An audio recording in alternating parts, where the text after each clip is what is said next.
إن الحمد لله نحمده ونستعينه ونستغفره ونعوذ بالله من شرور أنفسنا ومن سيئات أعمالنا. من يهده الله فلا مضل له ومن يضلله فلا هادي له.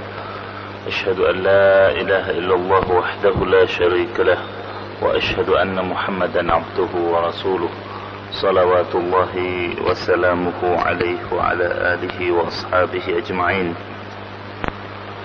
يا أيها الذين آمنوا اتقوا الله حق تقاته ولا تموتن إلا وأنتم مسلمون. يا أيها الناس اتقوا ربكم الذي خلقكم من نفس واحدة وخلق منها زوجها وبث منهما رجالا كثيرا ونساء واتقوا الله الذي تساءلون به والأرحام إن الله كان عليكم رقيبا. يا أيها الذين آمنوا اتقوا الله وقولوا قولا سديدا يصلح لكم أعمالكم ويغفر لكم ذنوبكم ومن يطع الله ورسوله فقد فاز فوزا عظيما. أما بعد فإن خير الكلام كلام الله وخير الهدي هدي محمد صلى الله عليه وسلم وشر الأمور محدثاتها وكل محدثة بدعة وكل بدعة ضلالة. Ikhwani fiddin azzakumullah, kita lanjutkan kajian hadis qudsi kita, di mana kita menginjak kepada topik yang baru, yaitu seputar hadis akan dikatakan kepada penghuni neraka yang paling ringan siksanya. Sebuah riwayat yang tercantum dalam Sahih Bukhari dari sahabat Anas bin Malik radhiyallahu anhu yarfa'uhu qala inna Allah azza wa jalla yaqulu li ahwan ahli an-nar 'adhaban law anna laka ma fil ardi min shay' kunta taftadi bihi qala na'am qala faqad sa'altuka ma huwa ahwan min dhalik wa anta fi sulbi adam alla tusyrik biya fa abait. Diriwayatkan dari Anas bin Malik radhiyallahu anhu, beliau menyebutkan secara marfu' bahwasanya sesungguhnya Allah azza wa jalla berfirman kepada penghuni neraka nantinya. Penghuni neraka tersebut adalah penghuni neraka yang paling ringan siksanya. Apakah seandainya kamu memiliki sesuatu di bumi, akan kamu jadikan tebusan atas dirimu agar kau selamat dari siksa ini, kata Allah. Maka orang tersebut menjawab, iya. Lalu Allah subhanahu wa ta'ala berfirman, sesungguhnya aku telah memintamu untuk melakukan sesuatu yang lebih ringan daripada tebusan itu ketika sejak kamu masih berada di tulang punggung Adam, yakni hendaklah engkau tidak menyekutukan aku dengan apapun, namun ternyata engkau enggan.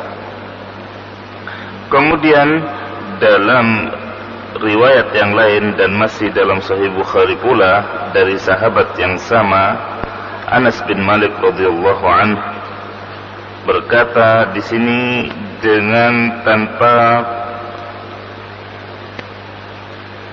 periwayatan yang marfu', akan tetapi langsung menyatakan dirinya sami'tu Anas bin Malik radhiyallahu anhu 'anin Nabi sallallahu alaihi wasallam.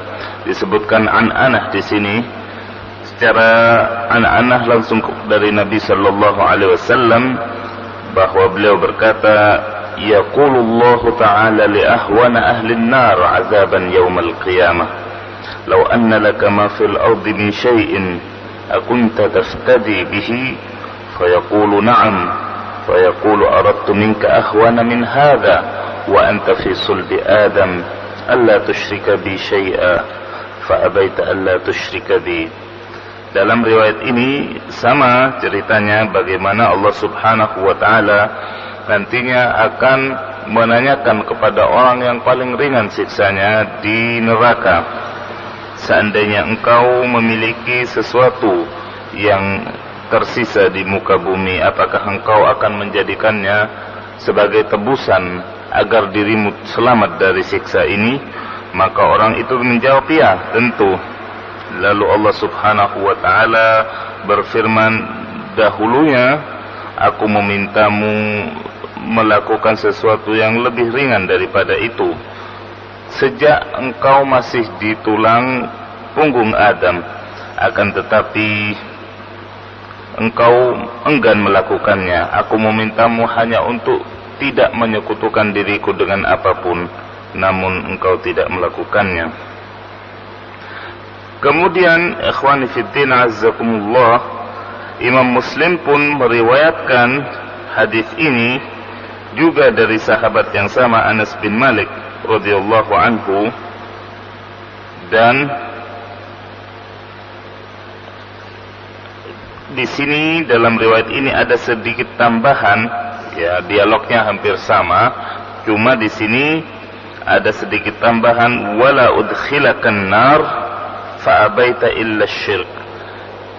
Dialognya sama, hanya saja jawaban yang kedua dari Allah subhanahu wa ta'ala ditambahi dengan, tentu aku tidak akan memasukkanmu ke dalam neraka jika engkau mentaatiku, maksud Allah subhanahu wa ta'ala. Namun ternyata engkau enggan dan lebih memilih untuk melakukan kesyirikan.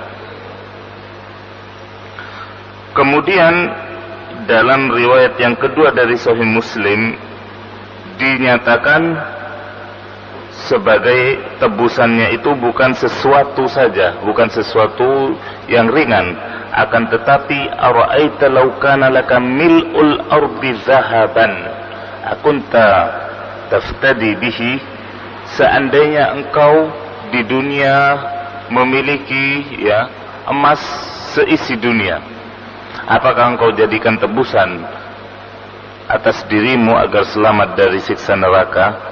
Jadi bukan hanya harta peninggalan yang sedikit, akan tetapi seisi dunia dia miliki berupa emas. Apakah engkau juga akan menjadikannya tebusan? Maka hamba tadi menjawab, ya. Jadi tidak ada lagi yang berharga apapun di hadapan hamba yang masuk neraka itu, meskipun yang namanya emas seberat bumi. Di sini kemudian Allah subhanahu wa ta'ala kembali mengolok-ngolok hamba tadi dengan menyatakan, qad su'ilta aisar min dzalik, engkau tadinya diminta dengan sesuatu yang ringan di dunia, akan tetapi engkau enggan dan mengabaikannya.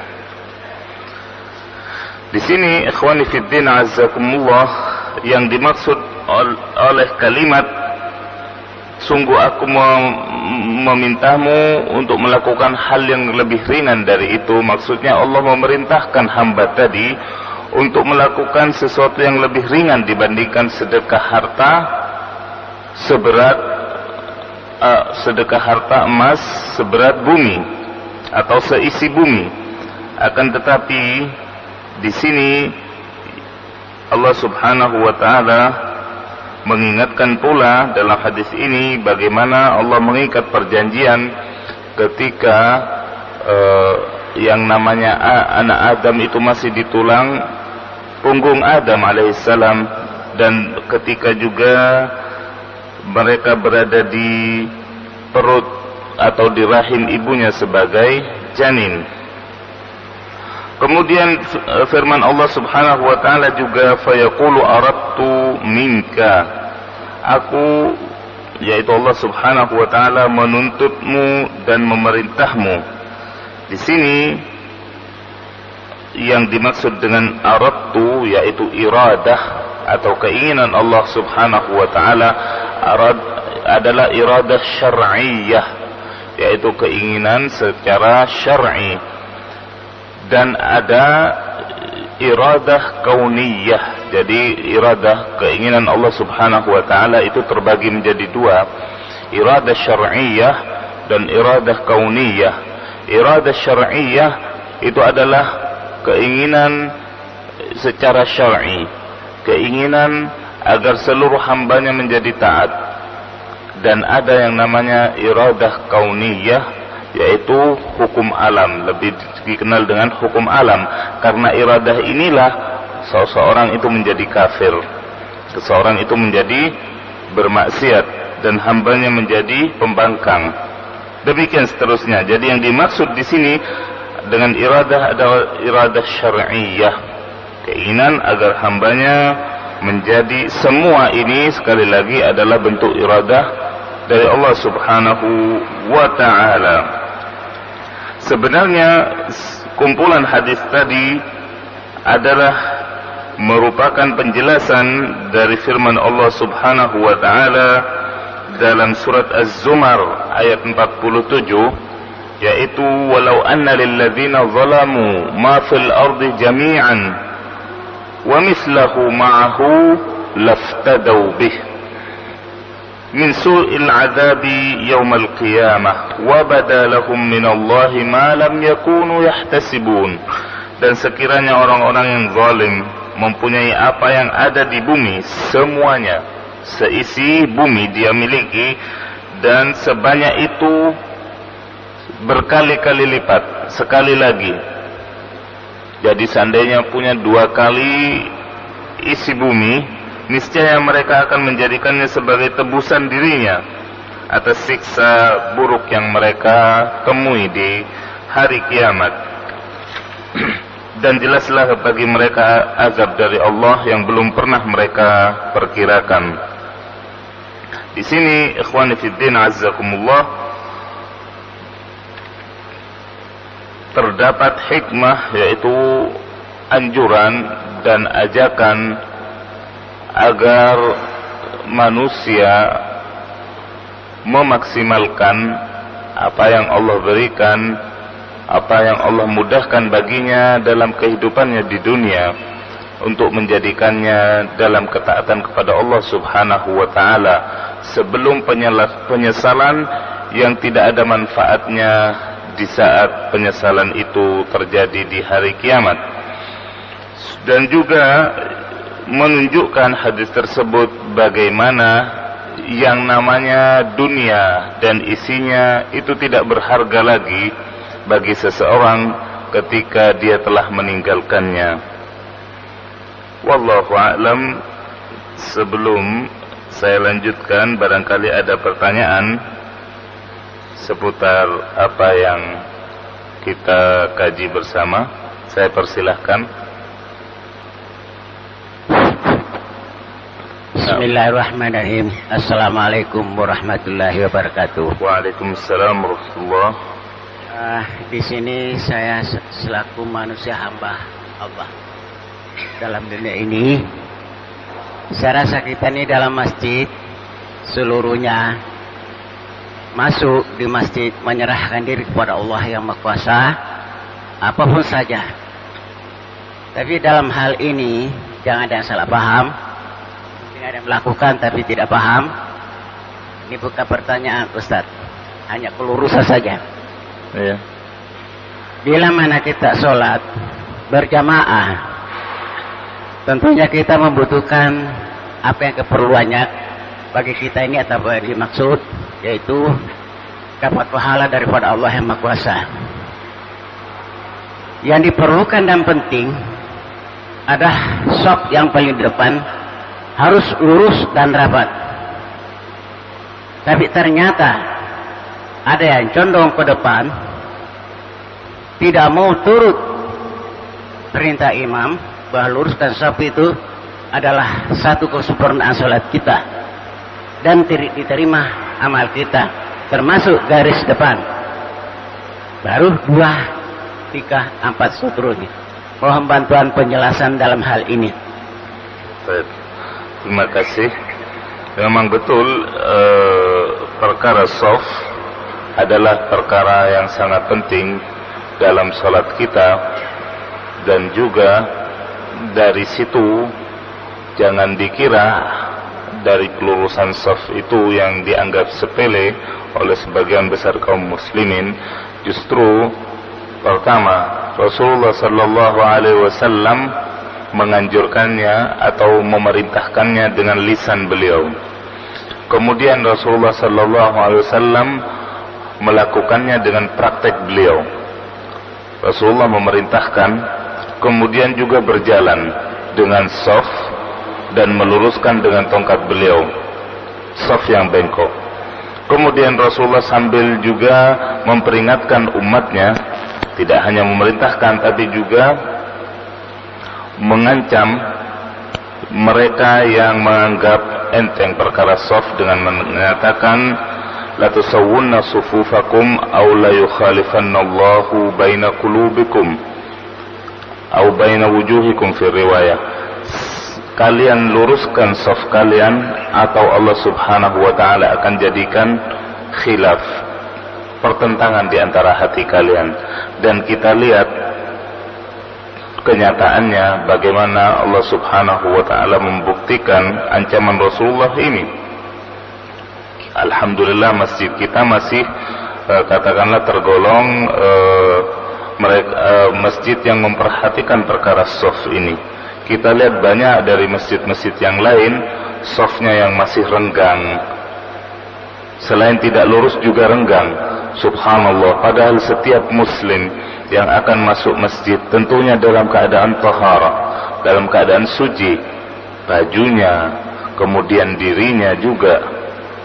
Kenapa satu dengan yang lain itu merasa seolah-olah ada sesuatu, seolah saudaranya itu najis, padahal Allah Subhanahu wa taala melalui lisan Rasulnya telah memberikan ancaman, dan itu terbukti. Apa perbedaan yang terjadi di antara kaum muslimin itu berasal dari sini, berasal dari pelurusan shaf itu tadi. Dan juga shaf ini juga merupakan bagian daripada kesempurnaan salat kita, salat berjamaah kita. Jadi tidak memberikan perhatian kepada shaf ini kecuali seorang mukmin yang paham akan agamanya, seorang mukmin yang paham akan salat berjamaah, seorang mukmin yang betul-betul mengagungkan sunnah Rasulnya, sunnah qauliyah dan sunnah fi'liyahnya, sunnah perintah secara lisan dari Rasulullah dan praktek juga dari Rasulullah sallallahu alaihi wasallam.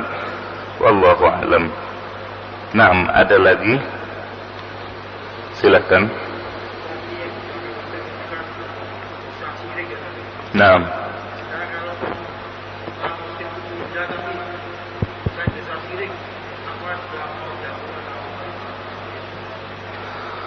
Seseorang yang meninggal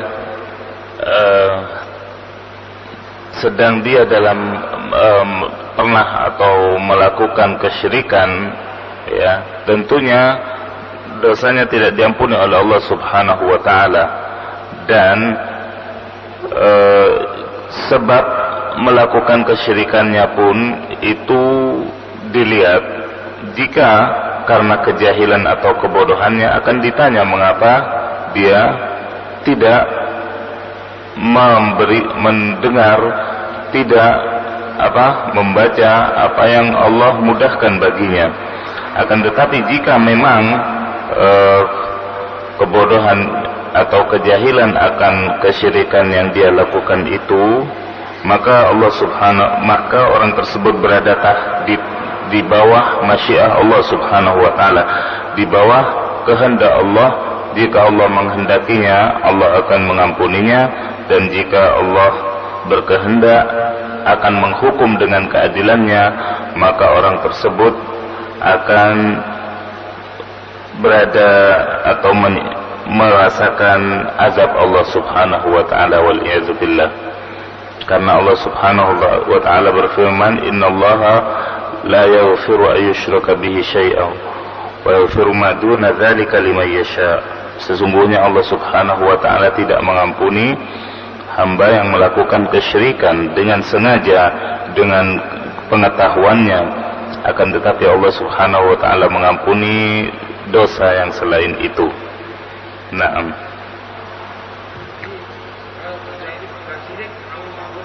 Nah, karena sesuai dengan akidah Ahlus Sunnah wal Jamaah bahwasanya seluruh dosa selain syirik, maka orang tersebut jika tidak sempat bertaubat di dunia akan berada di bawah kehendak Allah Subhanahu wa taala. Jika Allah berkehendak, Allah akan mengampuninya, dan jika Allah berkehendak juga Allah akan menghukum dengan keadilannya. Wallahu a'lam.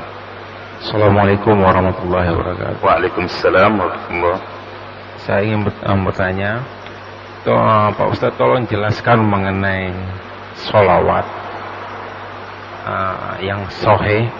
Tapi ketika beberapa hari yang lalu saya pernah menemukan dan pertanyakan sama teman saya, Pak, apa yang Anda bacakan, apa yang Anda hafalkan? Dia menjawab, saya lagi menghafalkan sholawat Al-Fatihah. Apakah di Islam itu, di ajaran Nabi Muhammad itu mengadakan sholawat Al-Fatihah itu apa ada gitu, Pak Ustadz? Tolong dijelaskan. Assalamualaikum warahmatullahi wabarakatuh. Waalaikumsalam warahmatullahi wabarakatuh. Salawat yang sahih penisbatannya kepada Rasulullah sallallahu alaihi wasallam adalah apa yang tercantum dalam kitab Sahih Bukhari dan Sahih Muslim insyaallah, di mana seorang sahabat bertanya kepada Rasulullah, "Kaifa nusalli 'alaik?" Bagaimana kita bersalawat kepadamu wahai Rasulullah? Maka Rasulullah menjawab, "Qul Allahumma salli ala Muhammad." Katakan, Allahumma salli ala Muhammad. Demikian cara bersalawat yang tercantum dalam sunnah. Atau salawat yang biasa kita baca di akhir tasyahud, yaitu salawat Ibrahimiyah. Selain dua salawat ini, maka tidak ada salawat yang dicontohkan oleh Rasulullah sallallahu alaihi wasallam. Meskipun banyak ya nama-nama salawat, semuanya itu adalah salawat karangan, salawat buatan dari mereka yang dikatakan atau dinisbatkan kepada mereka kalimat sebagai ulama. Akan tetapi ini salawat adalah bagian daripada ibadah, dan ibadah itu tauqifiyah. Ibadah itu tauqifiyah, artinya ibadah itu sesuatu yang sudah paten, tidak bisa ditambah, tidak bisa dikurangi. Maka salawat Al-Fatihah, salawat seperti yang Anda sebutkan, salawat Nariyah, salawat Badriyah, itu semua tidak ada contohnya dari Rasulullah sallallahu alaihi wasallam. Naam. Ustaz, mau tanya, salat yang kedua tadi bunyinya bagaimana, Ustaz? Salat yang kedua. Salawat Ibrahimiyah, Allahumma salli ala Muhammad wa ala ali Muhammad kama sallaita ala Ibrahim wa ala ali Ibrahim wa barik ala Muhammad wa ala, seperti akhir dinamakan sebagai salawat Ibrahimiyah karena di dalamnya terdapat juga salawat terhadap Nabi Ibrahim alaihi salam.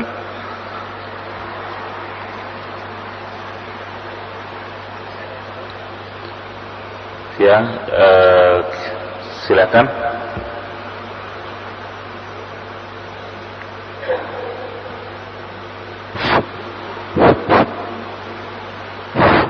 Bismillahirrahmanirrahim. Assalamualaikum warahmatullahi wabarakatuh.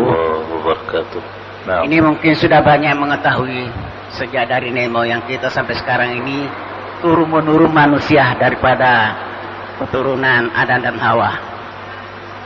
Yang saya tekankan di sini, sesama manusia umat Islam, mohonlah kesadaran masing-masing lah. Jangan ada manusia menganggap enteng namanya kesalahan dalam dunia ini, lupa tidak minta maaf, lalu ada panggilan. Tentunya kan sisaan semata-mata. Yang saya tanyakan di sini adalah manusia tidak mempunyai kepribadian kepada semuanya manusia. Tidak perlu saudara, tidak perlu istri saudara, tidak perlu orang lain ajak selingkuh. Ini saya minta dengan hormat pada Ustadz, mohon dijelaskan sejelasnya, apa hukumannya orang ini bila besok sudah mati, tidak mengampukan diri sebelum mati. Terima kasih. Assalamualaikum warahmatullahi wabarakatuh. Assalamualaikum warahmatullahi wabarakatuh. Setiap dari kita punya hubungan vertikal dengan Allah Subhanahu wa taala dan hubungan horizontal dengan sesama makhluk.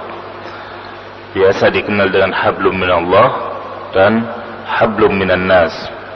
Kalau sifatnya hak-hak Allah, ya, hak-hak Allah, artinya perintah-perintah Allah, apa-apa yang diwajibkan oleh Allah kepada kita, entah itu mulai dari salat, ya, kemudian zakat, puasa, haji dan seterusnya, kewajiban-kewajiban kita, maka dikatakan oleh ulama bahwasanya hukukullah mabniyun 'alal musamahah.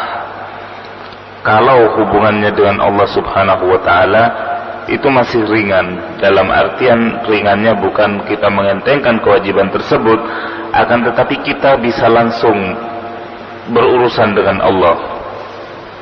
Minta ampunnya, bertobatnya gampang, langsung kita baca istighfar kepada Allah, kemudian kita perbanyak amalan-amalan sunnah sesudahnya. Misalnya kita pernah melakukan meninggalkan sholat, misalnya di masa kita kecil, di masa kita belum berakal, ya, atau di masa kita pernah mengalami ketergelinciran, kita bisa tebus dengan banyak sholat sunnah dan seterusnya, dan kita minta ampun, bertobat nasuha kepada Allah Subhanahu wa taala. Itu selesai karena Allah Ghafurur Rahim. Akan tetapi ketika hukukul adami mabniun 'alal musyahah, yang namanya hak sesama, itu agak sulit bertobatnya. Jadi ketika kita membuat sakit hati saudara kita, ya, maka kita untuk bertobat darinya tidak cukup beristighfar minta ampun kepada Allah, tapi kita harus minta maaf kepada yang bersangkutan langsung. Kalau kita punya hutang, ya, kita tidak cukup kemudian beristighfar minta ampun kepada Allah, ya, kita tidak bisa bayar misalnya, tidak bisa demikian. Kita harus menghubungi saudara kita yang bersangkutan, kita minta maaf, kita minta kelonggaran waktu dan seterusnya. Kita harus menghubungi orang yang bersangkutan. Makanya kemudian dikatakan hukukul adami mabniun 'alal musyahah. Harus ada dua jalur yang harus kita tempuh. Kepada yang bersangkutan dulu kita minta maaf, dan kemudian kepada Allah Subhanahu wa taala juga kita bertobat. Berbeda dengan yang pertama tadi, ketika berkaitan dengan hak Allah, kita langsung hanya satu jalur ke atas, meminta kepada Allah Subhanahu wa taala. Jadi lebih berat konsekuensinya ketika hak saudara kita terzalimi, ketika kita mengambil sesuatu dari saudara kita yang bukan hak kita, itu harus dikembalikan. Kemudian baru kita meminta maaf kepada Allah Subhanahu wa taala. Jadi lebih banyak prosedurnya ketika berkaitan dengan sesama, dan Allah Subhanahu wa taala tidak akan menerima taubat seorang hamba ketika itu menyangkut hak saudaranya, kecuali setelah kita meminta maaf kepada yang bersangkutan. Sekali lagi, Allah Subhanahu wa taala tidak menerima taubat kita ketika itu berkaitan dengan hak sesama sebelum kita meminta maaf kepada yang bersangkutan. Demikian, wallahu a'lam. Kita tutup majlis kita dengan doa kafaratul majlis. Subhanakallahumma wa bihamdik, asyhadu an la ilaha illa anta, astaghfiruka wa atubu ilaik. Assalamualaikum warahmatullahi wabarakatuh.